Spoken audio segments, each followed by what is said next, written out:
I'm Sid Wardell. I'm the Executive Director of the Rhode Island Police Chiefs Association, and I want to thank you for joining us here today. I see Mr. Joe Reddish here, the Chairman of the Rhode Island Commission on Prejudice and Bias, John Avant, President of the Rhode Island Guardians Association, and Peter Narana, our Attorney General. And I'd like to thank them personally for being here today as well in joining us in this press conference. We appreciate your support and look forward to working further with you on these important issues. Systematic racism exists in our society, and it exists in the criminal justice system. Like a cancer, it grows if unchecked. We have all heard lots of words over the last few months, but every word you'll hear today from police officers, chiefs, and leaders is tied to a specific action that police departments here in Rhode Island, unified and without exception, are undertaking. The names of George Floyd, Breonna Taylor, Ahmaud Arbery are etched in our minds, but many other names are not. The men and women that work in the profession of law enforcement in Rhode Island and the chiefs and officers standing here in front of you became police officers to help people, to save lives, and ultimately, if necessary, to lay their life down. We disavow anyone wearing a badge who takes or ruins a human life unnecessarily. We understand there is work to be done, and we remain committed to adopting and following the best practices so that we can continue to carry out those duties fairly and impartially. With that, today, the collective police departments of Rhode Island, represented by the Rhode Island Police Chiefs Association, is launching the 20 for 2020 campaign, a list of 20 promises and policy changes that are being enacted statewide.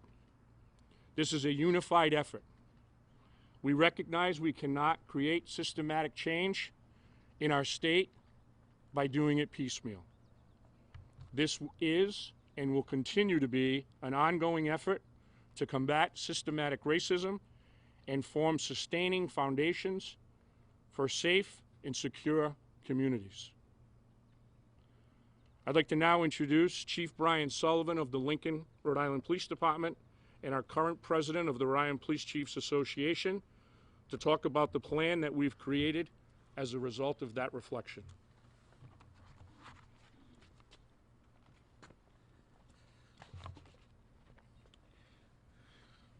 Thanks, Sid. Good morning, everyone. Thank you for being here. Today we announce the 20 for 2020 campaign, also known as the 20. It is a composite of 20 promises of principle and changes to policy that we believe will foster the start, not the end, of a deeper conversation about the role of the police in our society. For the remainder of the year, departments across the state will adopt and adhere to action items in this plan in order to double down on the statewide focus on training, transparency, communication, and human rights.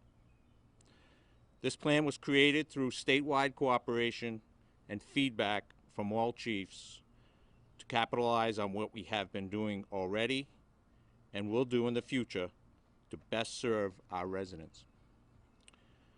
As you will see in the press release we have distributed and the program document that we will post it on the Rhode Island Police Chiefs Association website and all Rhode Island Police Department websites, the 20 for 2020 campaign includes the following: a universal statewide condemnation of the murder of George Floyd and a denouncement of racism and police brutality signed by every police chief in Rhode Island.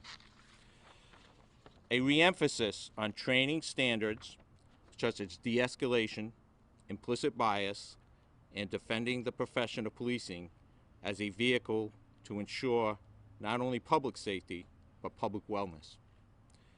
Third, a confirmation that our statewide use of force policy meets or exceeds reform calls, including the 8 can't wait model.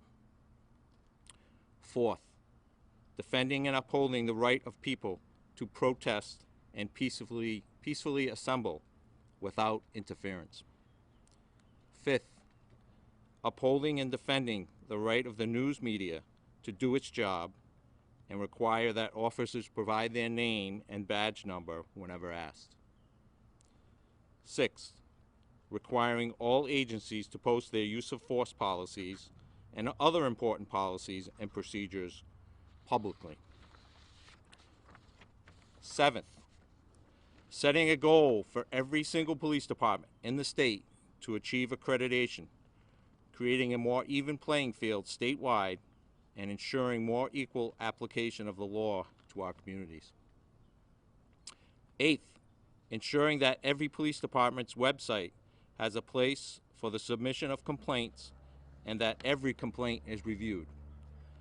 We will also have agencies publish a link to the Department of Justice Rights Reporting Portal. Ninth, exploring, researching, and ultimately promoting restorative justice with a long-term goal of creating restorative justice programs that all agencies can use to ensure community harmony without the stain of a criminal record for certain nonviolent offenders. 10. Statewide research of body cameras and cruiser camera programs with the intent of starting more such programs in the state and researching possible funding vehicles to create a statewide program. 11. Working with the Rhode Island Police Chiefs Association to ensure that all police departments in the state have an officer wellness program, including a mental health wellness program, understanding that mental fitness is as important or even more important than physical fitness for a police officer. 12. Creating a database of every agency's civil and social service resources, including mental health resources, and addiction specialists, service providers, and social workers. Many people are unaware that such programs not only exist, but are commonplace inside police departments. And we will make these resources public and make them available across all agencies in Rhode Island. 13th, creation of a statewide uniform use of force reporting system and mandatory reporting of use of force incidents to the FBI.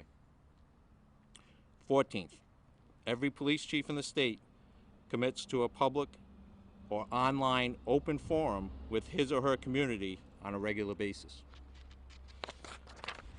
15th, every police chief in the state commits to an open and honest dialogue with the intent of revising and reforming the Rhode Island Law Enforcement Officers' Bill of Rights. 16, to create a statewide outreach program to maximize the recruitment of a diverse workforce in our agencies. 17, to commit among all agencies to allow external groups to provide training, education, including the Anti-Defamation League and other cultural, civic, and social justice organizations. 18, all of our departments will review guidelines on police use of force published by the NAACP and seek to incorporate those standards into practice. 19, the creation of an open library on the Rhode Island Police Chiefs Association website of training resources, diversity and bias education materials, and scholarly works on criminal justice to ensure our chiefs are keeping up with the latest national and international best practices. And 20, a commitment of every single police department in Rhode Island to undergo implicit bias training. There are amazing resources such as the Right Academy, Fair and Impartial Policing, the Rhode Island Guardians Association,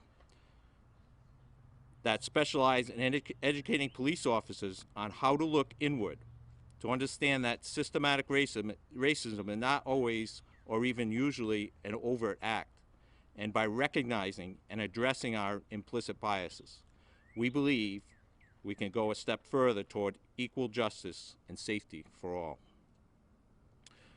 I want to make this clear that this is the beginning of a dialogue, not the end.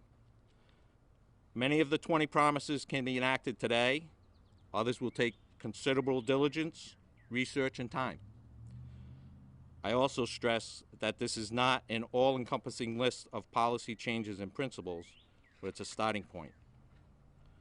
From here, with an open mind and an open-door policy encouraging dialogue with our community, we hope to better achieve our goals. We seek to promote not just public safety, but to build and maintain the public's trust among all people in Rhode Island, regardless of race, ethnicity, religion, gender identity, sexual orientation, immigration status, or any other measurable demographic. With that, I'd like to introduce the host of today's event, Colonel Michael Winquist from the Cranston Police Department. Colonel.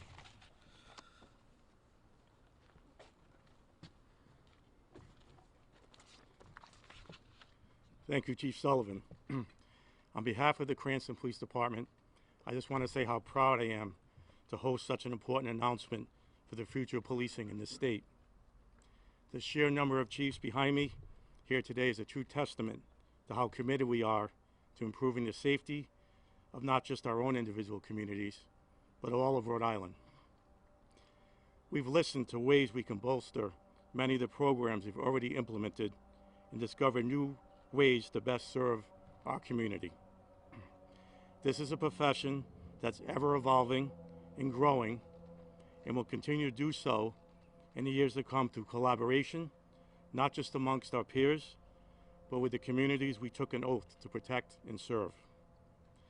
Though each community is unique, the 20 for 2020 plan will go a long way towards maintaining community trust and the faith in the work that we do.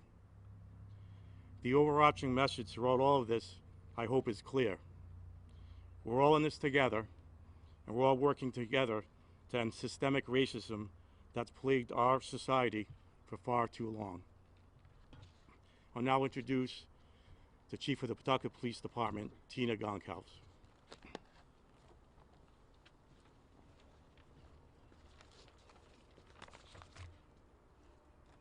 Good morning. Thank you, Chief Winquist, and thank you to my fellow police chiefs and all you that are here in attendance today. When I first began collaborating with my fellow Rhode Island police chiefs, many of whom stand behind me today, it was clear that we were working towards the same goals. We stood with those condemning the acts of racism and police brutality and have begun to move forward in a different direction. We have heard the calls for change and are committed to be part of that change with the 20 for 20 campaign. This plan is the first in a series of steps towards achieving our goal of changing and maintaining the trust in our community that is vital to everything we do on a daily basis.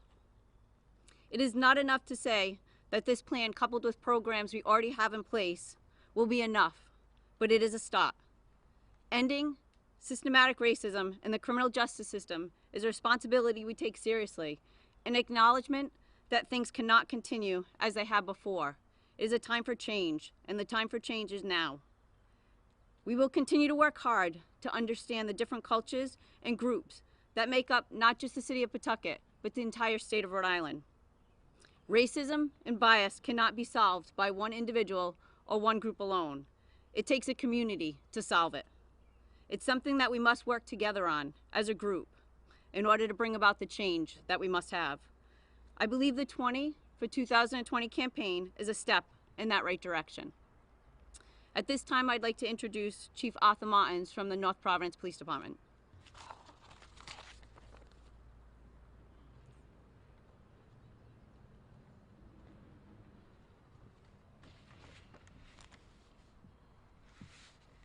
Thank you, Chief. Good morning, all. To echo what both Chief Winquist and Chief Goncalves said, we at the North Providence Police Department are fully committed to the 20 for 2020 campaign. It is an honor to stand here today with the vast majority of my fellow police chiefs representing their various departments throughout the state to show our support for this plan and our commitment to always being the best public servants we can be. As we first began to comb through the finer details of this plan, it was encouraging to highlight and build off of the progress we have made over the years, and to see all of us on the same page about the ways we can further that progress. This work cannot and will not be done in a vacuum. As Chief Sullivan has said, this work will remain ongoing and is only a starting point for the change that will continue in the years to come.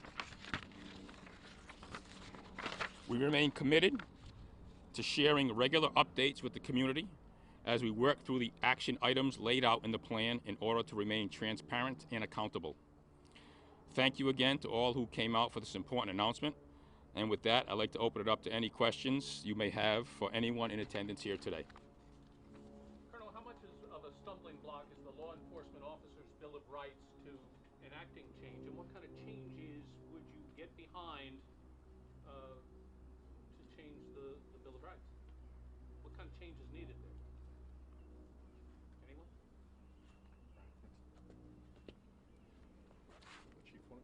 Sure. Morning, Chief Mello from Jamestown Police. So many of our chiefs here have a great deal of experience on both perspectives in terms of the Law Enforcement Bill of Rights. That being, I know a number of chiefs here have served in high capacity or high level positions within their respective units before they became promoted up through the ranks. So they understand both perspectives. We know that the Law Enforcement Officer's Bill of Rights has not been looked at for a number of years. It has not kept up with the trends across our country. We know that in terms of disciplining police officers while providing them due process. So it's a balancing act that we will continue to look towards. But I think collectively, the chiefs agree it's time for a revision there. Anything specific about it that you'd like to see? So as you probably know, different chiefs have different opinions about the different aspects of the Bill of Rights that probably need some revision. So I would leave that to the individual chiefs to comment on that. I can tell you there is a concern, a public perception concern, about a board made up of police officers judging police officers. So in short, I think all of us would agree that the transparency that the public expects about the review of a police officer's conduct and the discipline involved with that should have more transparency than it does. Chief Sullivan, you said that these policy amendments will be adopted through the end of the year. What happens after that? I'm sorry. You said that the policy amendments will get adopted by all police departments through the end of the year. What happens after that? Well, this is going to be a continuing process. So, as I said, it's not going to. We won't be able to. Some of those policy changes, like the body-worn cameras, I don't see us having an answer by the end of the year. We're almost at the end of the year now. So these are things that are going to continue. I hope next June that we're able to come back here and say, we've completed the ones that have been to some difficulty with us. But we look forward to continuing working with these things and changing them. There may be things that we need to look at that we haven't seen. Maybe our conversations with the community have brought up maybe other items that we need to address, and those things will be ever evolving. That's what I anticipate. Working will continue into next June, for example. The ones that are going to take some time, as I said, there are some that are going to take time to implement and develop. I see those continuing to next June, and I see other items that we may not have thought about or envisioned developing that we're going to have to work on. Chief, what would be your message to there's a lot of people out there saying defund the police, in some cases outright abolish the police. What's your message to those people? So, my concern with defund the police, I'm not sure exactly what that term means. If that means taking money away from the police and developing other agencies or social agencies that are going to take over or handle those calls for the police. That may be one thing, but outright just taking money away from the police without having any plan, I see that as being disastrous. We respond to, you call 911 for your 7-year-old out of control, and we respond. So if there's no plan to who's going to fill that void, I see it as the defunding call to be disastrous, to be honest with you. They say social workers could respond, mental health professionals could respond better to these situations than armed police. Do you disagree with that? I think you have to take each situation as it is developed. You get a call about a individual who may be suffering schizophrenic, and he's got a machete and he's in the middle of the street. I'm not sure a social worker is going to respond to that. There are it's not cut and dry. Let's just defund the police and turn it over to social workers. There's got to be a lot of conversation. Like I said, who's going to fill that void? Colonel, you said all of the departments in the state are represented. I believe they are. So we do have a couple of departments that were unable for some reason or not to be here. But I do not have any departments that have spoken and said that they're against. Are you aware of any other states where this is the case? Every department in the state is signing on to a document like this? I believe, I know there are other states that are doing in some fashion, making statements. I'm unaware that any other state has a statewide that's doing it. There are a few associations that are putting out, again, best practices or those types of things to review. But I'm the only state that I know of that, size is a good thing to be able to get everybody on board and here as well. Just one follow-up, if Chief Mello could follow up on the social service piece So as well. if I could just follow up on a couple of Chief Sullivan's comment about the defunding of the police and his comments about, calling the police for that 7-year-old that's out of control. The reality is of what's happened in our society is we're filling a void, not necessarily by choice, right? So when you need something, when you have a problem, a mental health issue, a substance abuse issue, whether it's a family member, neighbor, or whatever it is, the reason people call the police is because there's no one else to call, right? I think ideally every police agency would like to minimize our social service work, but realize we are an important conduit to social service agencies through coordinators, through advocates, domestic violence advocates, all sorts of advocates that has evolved to we are the direct conduit and connection to those services, basically out of necessity because there's been a void for so long in our society. I don't think you'll find any chief that would disagree that we don't necessarily belong in that business, but we've been thrust into that business. Do you feel that's of necessity, or can you see that role changing? I don't see police being removed completely from it because the reality is we respond to a wide variety of problems. I think that the perception that the police respond, we respond in a law enforcement role, we make a decision to arrest or not arrest in every case, and we walk away is absolutely misplaced. I think you will find police agencies, particularly in Rhode Island, that have those connections of those advocates, of those social service agencies, that at 5 o'clock they're closed, we're working, we're making those connections, and we're making sure that those people get the services we need. For those who don't? So, For those police departments that don't have those kind of connections? I don't think there isn't one. I think every agency in Rhode Island has that wide variety of advocacy available to them in making those connections. I'm troubled by the notion that that society sometimes portrays us as showing up, making the decision to arrest and not arrest, and walking away from a problem. Every police officer is a problem solver.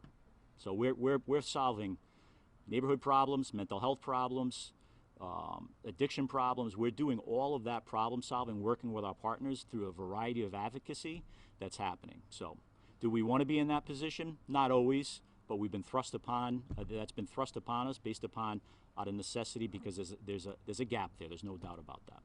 Have you seen changes in public trust in police just even in the last month? We've been hearing, I feel like I've been hearing more people say, don't call the police, they're just going to maybe hurt someone, make the situation worse. Do you see that on your level? People We do. losing trust in the past month since George Floyd died? Yeah, and that's what we're here about, right? Is we need to build that trust, right? We need to regain that trust in the communities that we serve because of the reasons that we are the advocates for protecting people. We're not I would suggest that law enforcement in Rhode Island is probably 90% advocacy, social work, and providing community service, and 10% law enforcement. So it's a problem for us. That's why you see every chief here today, because we know we need to have community trust to be successful. Do you think that breakdown differs from other states?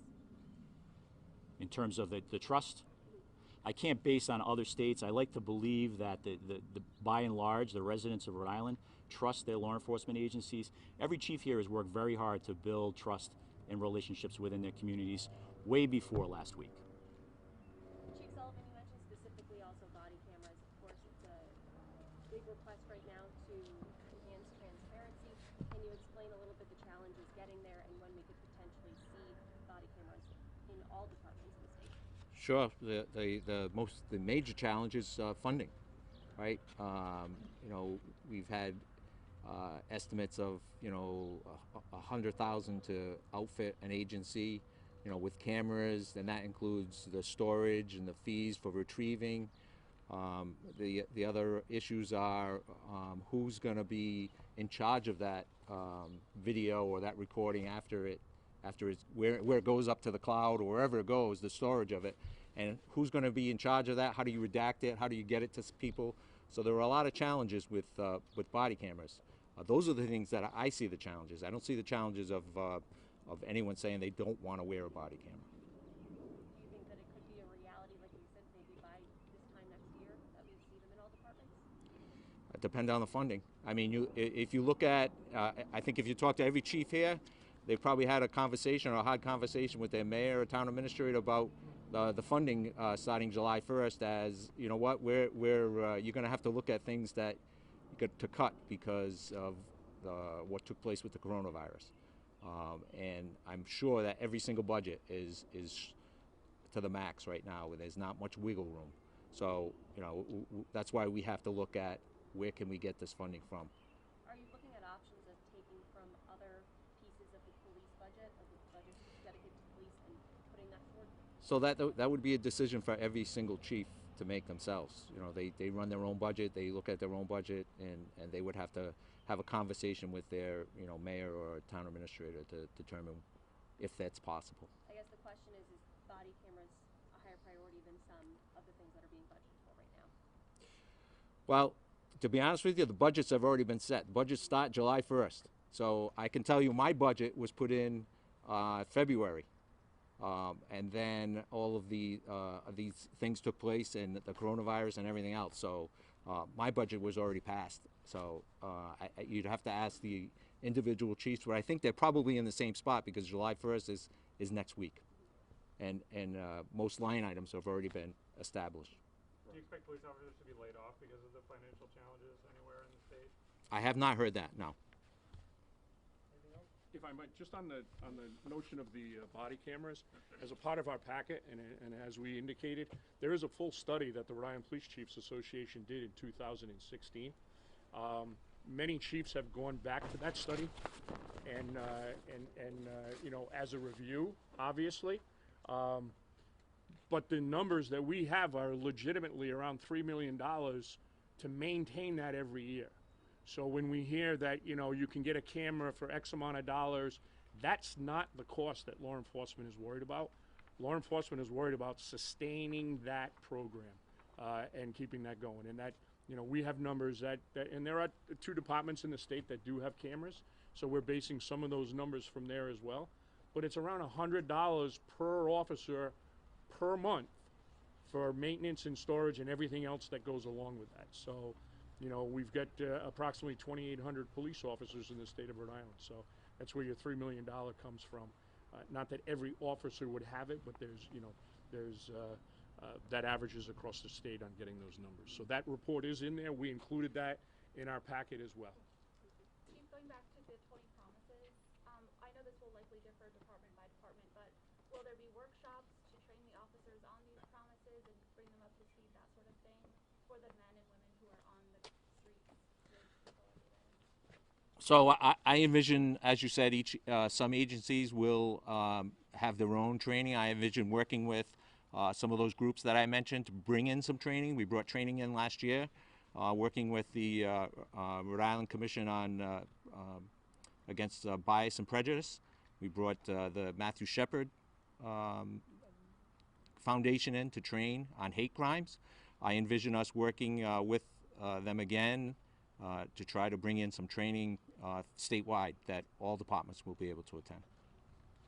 Chief, with all respect, it's a little telling that the vast majority of these colonels are all white men. Is it time to speak out and promote more diversity in police departments in Rhode Island? Absolutely, and we do that every day.